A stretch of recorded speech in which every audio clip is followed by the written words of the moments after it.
Hey guys, Datamancer here, back for more Formula Racing. Now, I haven't figured out yet if the FI is going to let me say F1, Formula 1, frickin' Belgium Grand Prix, Circuit des Spa, Francorchamps, or whatever. And I'm going to go ahead and just start saying it, and if they put a thing up to kill the video, then so be it. But today I am driving this lovely Ferrari SF15T from 2015 around the Circuit des Spa. I'm not going to keep trying to say it because I don't speak what I assume is French, except it's in Belgium. I don't know if Belgium has its own language, whatever. I just bought this. There was a midweek sale in Steam for Assetto Corsa, and I bought the red pack specifically for this car. I wanted a modern F1 car to drive around on F1 tracks. I realized the irony, and I got it for like $2, so whatever. I also realized the irony is that F1 2017 comes out today or tomorrow, depending on your console of choice. But whatever. Assetto is what I got. So this is cool. I just noticed there's a, I guess Haas F1 or Haas CNC Machining in America sponsored F1 or the Ferrari back in 2015. That's pretty cool. I didn't know that. I just happened to notice that while I was talking. Anyway, I'll be taking you around Spa, showing you the sights. This is going to be a little lame because half the reason I like doing this is because I think a lot of F1 Grand Prix tracks people don't really know a lot about. There are some that are really famous and really popular, and some that really aren't. Most of which I think really aren't. This is one of the very popular ones. If you don't know Spa by now, I'd be pretty surprised, but I'll be happy to show you the sights. Well, you just missed turn 1, but we'll go from here. So we're going, it's kind of sometimes hard to tell in a sim, but we are going downhill at an extreme grade. This hill is so freaking steep, and this hill we're about to do, called Rodion, which is a cool name for a corner, is apparently 120 feet up. We just did 120 feet of elevation gain, and I shifted into 8th like an idiot. But,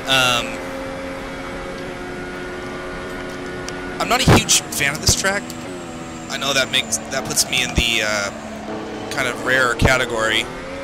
I think this track is dominated by about 3 corners that lead to very long straights, and I think unless you're in very, very close competition with other people, that it's going to come down to those corners and those corners alone and how well you can do them. And I don't like that, but that's the nature of this track, I guess. Starting next lap, I'll give you kind of a breakdown of sort of how I like to drive it.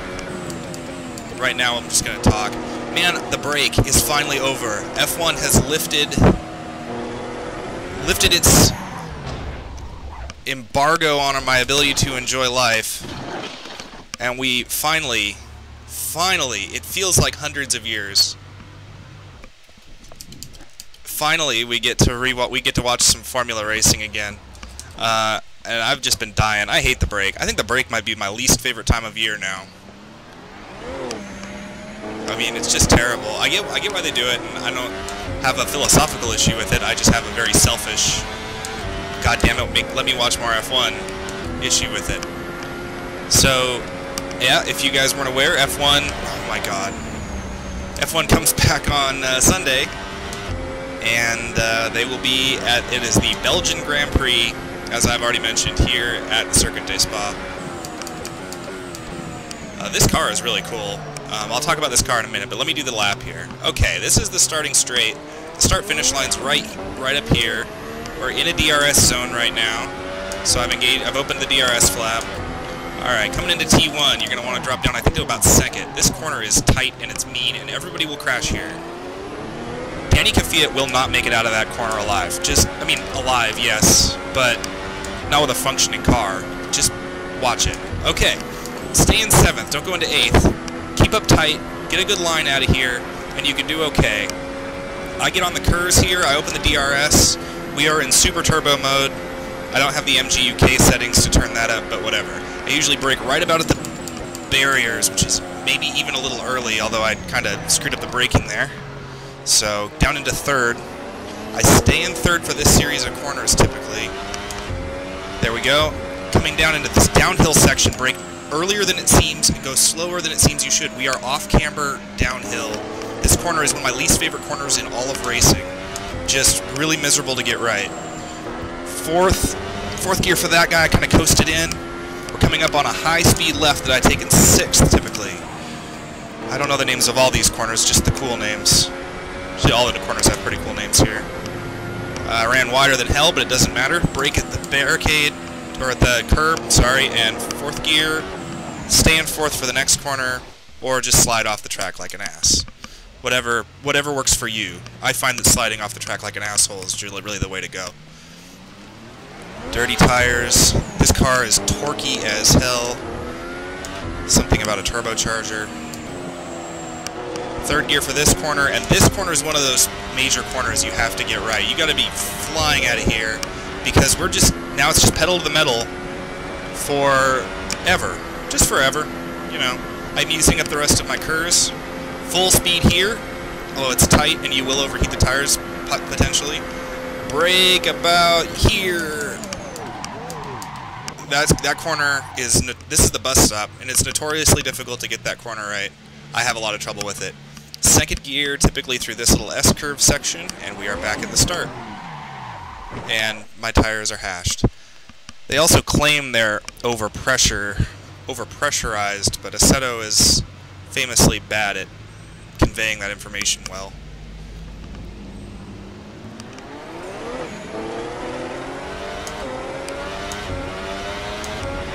Although the middle of my tires do appear to be hotter than the... I'm running like no camber angle. The heat on these tires is weird right now. Okay, second gear through there, full speed down here. Anyway, this is the Ferrari. This thing's cool because my old mod car, all it had was KERS.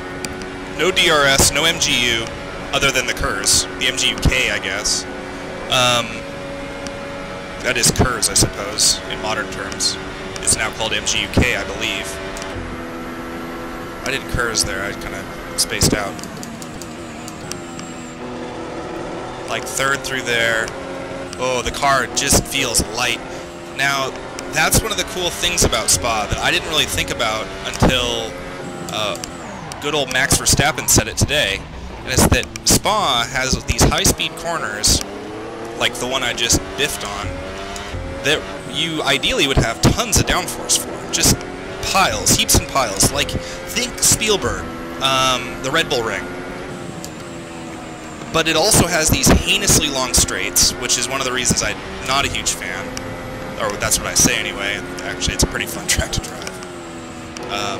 Fourth through here, nice and easy, not too much. Whoa, we're drifting. Okay, there we go. Held it together. Down to third for this bad boy. Full speed if you can. If you got the... you can do it if you don't suck like I do. It can be done, and it needs to be done. There's so much time in that corner. It's absurd. It's obscene. It's the reason that corner right there is one of these corners. Look, we go onto this whole flatline expedition. Okay, I'll tell you about these corners that I think are why Spa isn't a very good track. That corner is one of them. We go into this long straightaway where everything is relative to did you get a good exit on that corner or not. I'm going a little slow because my tires are hot right now. That's way too early for that, but again, my tires just need to cool off a little bit. Let's stay in second here, nice and easy up here. Generally speaking, going nice and easy through the bus stop's a pretty good idea. I have seen people get past on the bus stop. Here's another one of the corners that I think is one of the major corners. Because you're going to come through here, and now we're on this downhill run into Eau Rouge and Radion. And there you go. And then Radion's the other one that's a major corner, although at least Radion's like one of the coolest corners in F1. There, and then we go into this big straightaway section where I think on Sunday we'll see most of the passing occur right here on this straight, with a DRS zone, and you know, we'll see. I'm sure we'll see people on the KERS there and everything. I say I'm sure. I really don't know actually. I'd be interested to know the strategy with the MGU in F1. I really don't know a lot about it. second. Locking up there is so easy because it's so sharp downhill. But those 3 corners that I just mentioned, T1, what is a Radion, which is effectively like T3, and then the final, well, not the final corner, you know, it's like something like T15 way up here. Those 3 corners, get those right, you'll have a good lap. Get those wrong, you'll have a bad lap. And then the second sector is just fluff. Oh, jeez. So like I was saying earlier, you wish you could have all the downforce, but there's all these long straightaways. So you need to be able to go fast. So what are you supposed to do? Well, the interesting thing is that means that for the teams that are broke or have bad engines, they're not looking so bad right now, or at least not for this race, because they'll do well in Sector 2, at least, if nothing else, as long as they got the downforce. And then there's the teams with the not-so-great cars, but the good engines, like Williams, who will do well because Sectors 1 and 3 are good. As long as they keep their nose clean in Sector 2, they should be okay. So, in that regard, this is a very interesting track. I can tell that this Ferrari, I haven't done anything to the setup other than change to super softs. But I'm guessing this Ferrari's running less downforce than I think I would choose, given the option. Which I do have the option, I'm just choosing not to exercise it. But I want to go fast, so... Oh shit, I just turned off my DRS. There we go. Still getting used to having DRS, it's kind of cool.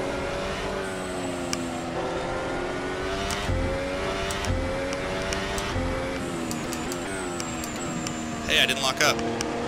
Aren't you guys proud of me? Can I have a cookie? Gold star? Maybe a like? Ooh, a like. Those are free.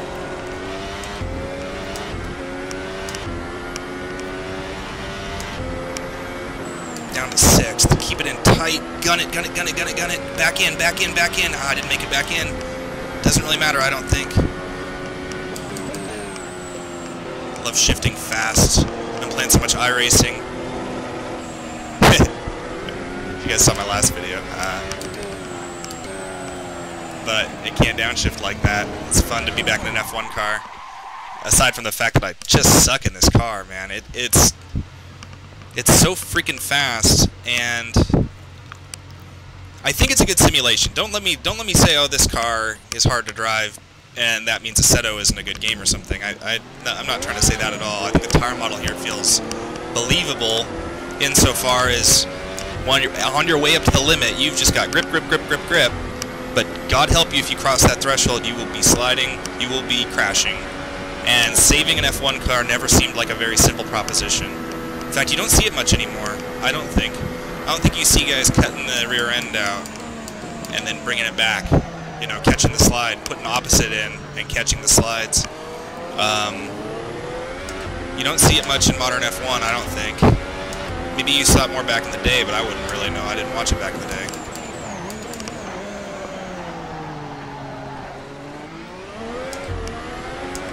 See if we can get a good lap in. I don't think I've put a single good lap in yet, which is depressing. Stay in 7th.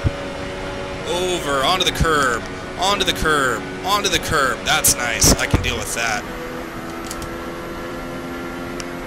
Okay, I'm using KERS and DRS. There's a little blue light below my tires there that tells you when I'm on KERS.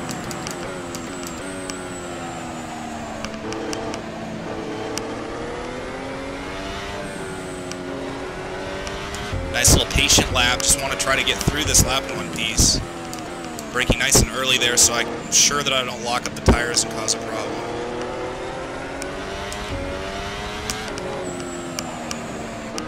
Oh no. God, this thing just, in the middle of the power band, there's so much torque. Right when those red lights start to come on, man, I guess that's why they're red, because it's like just torque city right there.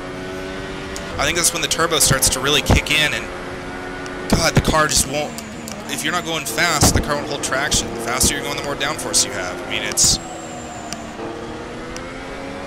makes this car quite challenging to drive, I gotta say. I like it. I like it a lot, honestly. There we go, onto the KERS for the rest of this run, until we run out.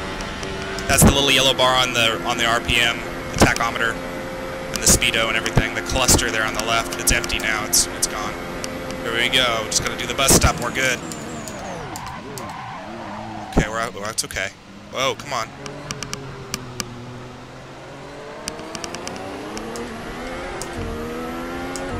Well, that was 18 seconds faster than I've done yet. So that's something, I guess. F1 news. I watched the drivers' conferences today. They were pretty cool. Who all showed up? We had Max Verstappen, Stoffel Van Dorn, and Esteban Ocon all showed up to talk to us in the first session, a little baby session. And then in the second session we had Kimi Räikkönen, Valtteri Bottas, and Felipe Massa. So interesting news coming out of those camps. Here's some interesting news. Red Bull is bringing one set of soft tires to Belgium. They're bringing 9 sets of ultra softs. I think they might have locked in their strategy. I mean, really, honestly, how that's like, that leaves you no room.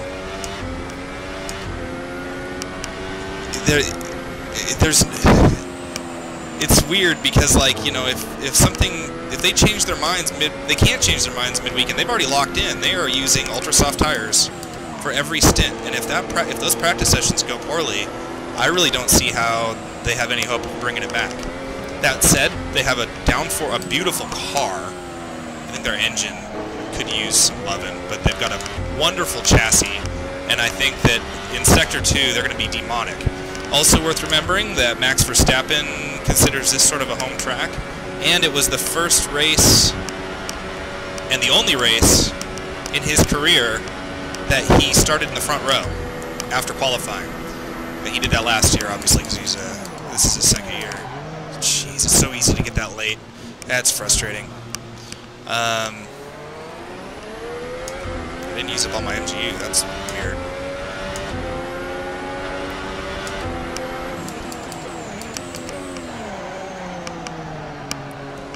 So there's that. They're all ultras. I heard that I believe Ferrari and Mercedes are doing weird things with their tires too, where I believe they said Ferrari also brought a buttload of ultras, whereas Mercedes didn't. So I think it'll be interesting to see alternating tire strategies. You know, in a field where everybody's this closely competitive, this is the kind of thing that can make or break a race nowadays. I think the strategy of F1's plenty exciting. And I could probably do that later if I had the fortitude. And I think I could be carrying a bit more speed through there. Obviously, I was turning in on the corner too much.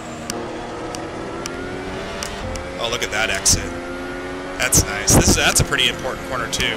Found out that corner doesn't have a name. I thought that was interesting. It's like the only corner on this circuit that just doesn't, for reasons, just does not have a name.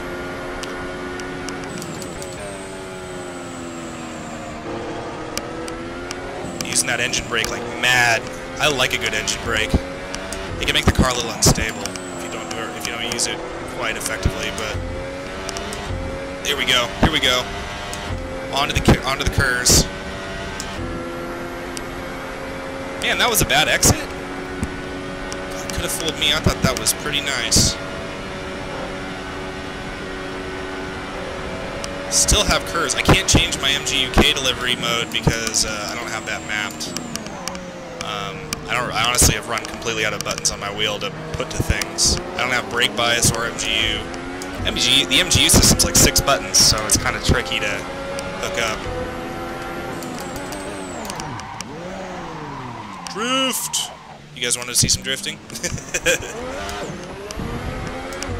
What other news came out? Okay, yeah, tire strategy's weird. Max Verstappen seems really, like, he's not saying it, and maybe it's just the way he is. I think he honestly seems really unhappy at Red Bull. I think that's, geez, I've done that exact thing numerous times today. It's not a good braking strategy.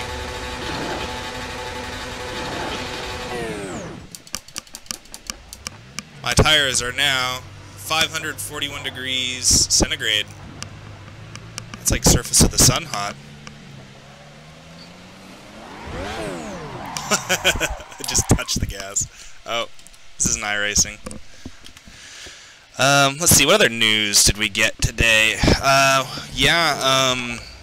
Stoffel Van Dorn has been renewed with McLaren Honda for another year. Notably and almost completely unsurprisingly, Fernando Alonso has not renewed his contract. I don't think that's on for the first time in F1. In my opinion, I think that's the first time that it's not the manufacturer that's holding back. I'm sure McLaren would desperately like to get Nando back in there, but I don't think it's going to happen. I think they've screwed the pooch on that one. Speaking of Fernando, because there's been a lot of talk about whose seat he could take and and one of the guys whose names comes up is Kimi Räikkönen. Well, Kimi Räikkönen got himself a contract extension with Ferrari. So, color me a little bit surprised.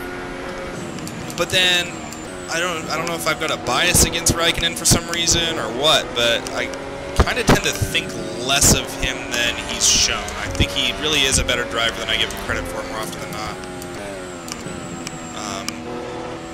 But I don't know. Anyway, that's one of the seats that they were thinking Fernando could take. One of the other seats they're thinking that Fernando might take is a Mercedes seat. And to that note, Valtteri Bottas has not yet received his contract re-up. Now, when they were talking about it in week 3, it's easy to go, "Oh, guys, don't you have anything better to talk about? Is it a slow news day or something?" You know, and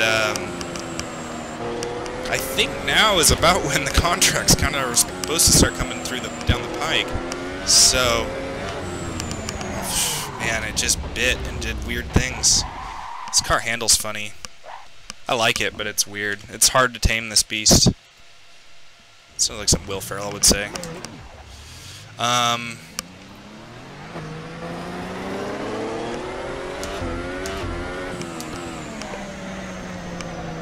So yeah, Bottas doesn't have a contract, Nando doesn't have a contract. That's shocking, I know. Let's see, Felipe Massa is considering continuing to drive into 2018. This is the guy that retired at the end of 2015. Or at the end of 2016. No, at the end of 2016 last year. And he came back anyway. Because he changed his mind. I guess he doesn't like fishing all that much. Who can blame him? Fishing's boring. At least compared to all of this. Something tells me Silverstone's more exciting than any fishing trip anybody's ever been on. Sort of like Moby Dick.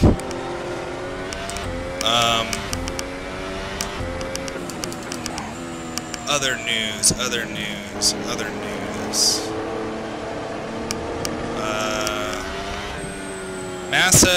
Massa was out in not Hungary, damn it, I can't think of where we were last. Wherever we raced last, it might have been Hungary. Now that I think about it, I can't freaking remember. Don't hold it against me, but I can't remember where we raced last. It was that long ago, guys.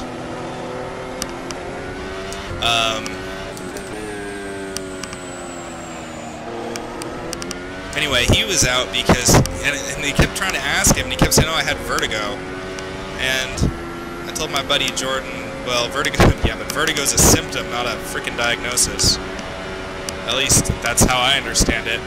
And he wouldn't say, which I suppose none of our business or whatever, but he wouldn't say what was causing it, if we should expect it to be a problem moving forward, if it's being managed, if he's taking medication for it, or what, or if it was just some freak thing due to stress or something like that, you know, which I think is totally realistic. I mean, if he had just said that, yeah, I was, I was stressed out or something about something, and it just caught up to me. I needed a break, given that I'd done 3 weeks of racing in a row, or whatever. Now, it wasn't about 3 in a row, but 3 races in 4 weeks,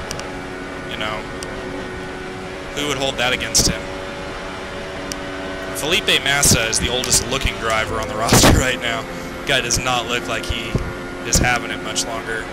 And again, neither does Raikkonen.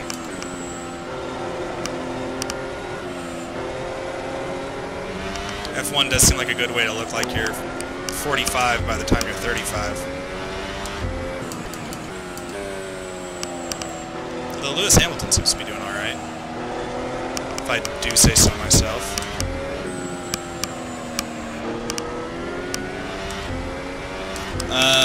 Other news.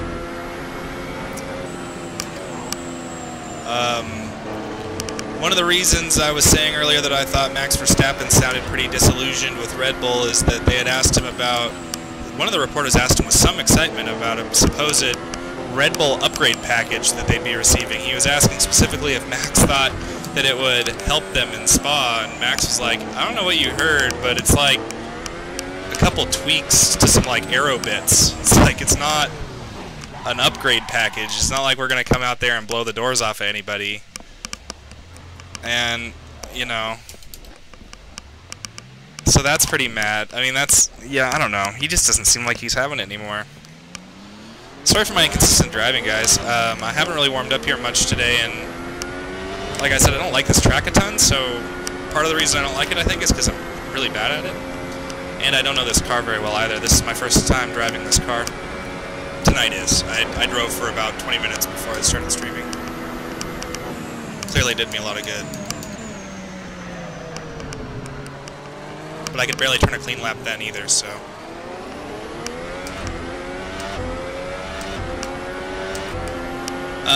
They did ask Max about his relationship with Ricciardo post. I'm just going to keep saying Hungary. If that's not where we raced last, then wherever we raced last. After the crash. And he gave us the most stock answer in the world. I was a little irritated that they couldn't get Ricciardo to sit down for the press interview. I think a lot of people, definitely myself, would have really liked to have heard what he had to say. Mostly because, well, first off, he's just an awesome guy, and second off, he was the most vocal about the wreck.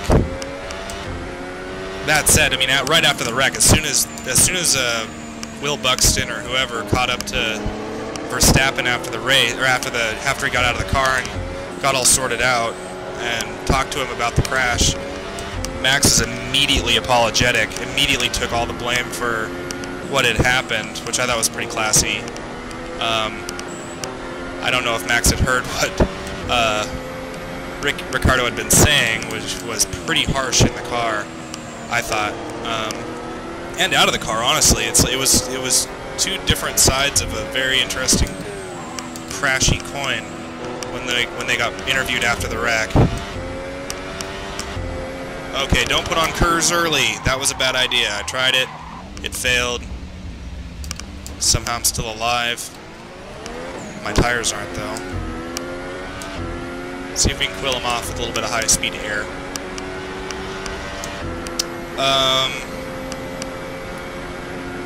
I think that's about it for news.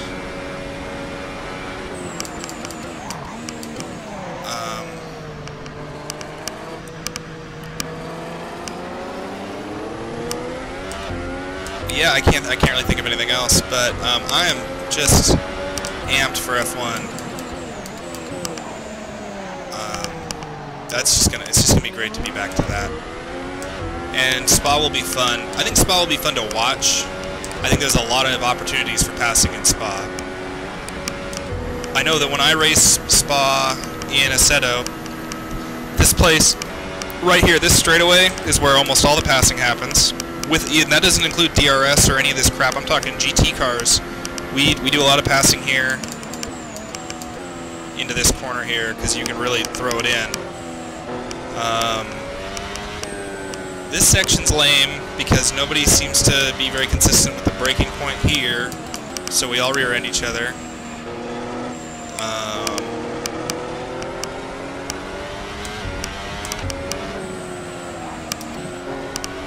That corner is tough. If people do get a good exit and they go too wide there, people tend to crash. Going too wide here is practically suicide. Drifting, it's even worse. I didn't really catch that drift, did I? These S-curves are fun, but yeah, no passing opportunities here really, except if you get a good exit here, you might be able to make a pass right up here. Oh, come on. And then in this section, I don't think a lot of passing gets done in this section. It's too straight. There's really nowhere to... that I've found that you can really get around a guy. But the bus stop is the other one. We're coming up on the bus stop here, and yeah, the passing opportunities here are real. If you got the frickin' balls, because it's really... you brake there wrong and you're crashing, and you're losing the whole race, honestly. Whoa, jeez, these tires are too hot.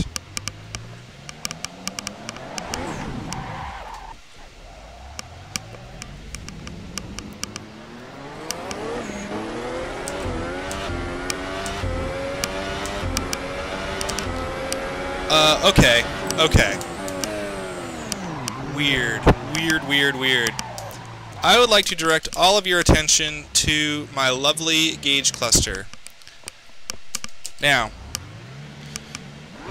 see the orange bar? That's my boost. That's weird. Look at that. Do I have anti... this thing must have anti-lag. Because I let off the gas. Oh, there it's loading up. And it loads up more. This thing must have anti-lag in it. That's cool. But check this out. As I go up through the RPM band... oh, there. He goes up.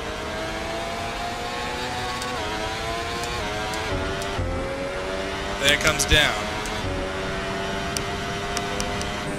One thing I don't know about this car is where I'm supposed to be shifting. I see that all the blue lights are full. But my RPM, it's still climbing. You know, I don't know. I don't know anything about this car yet. I'm gonna have to Google some things. I need to stop blipping my downshifts too.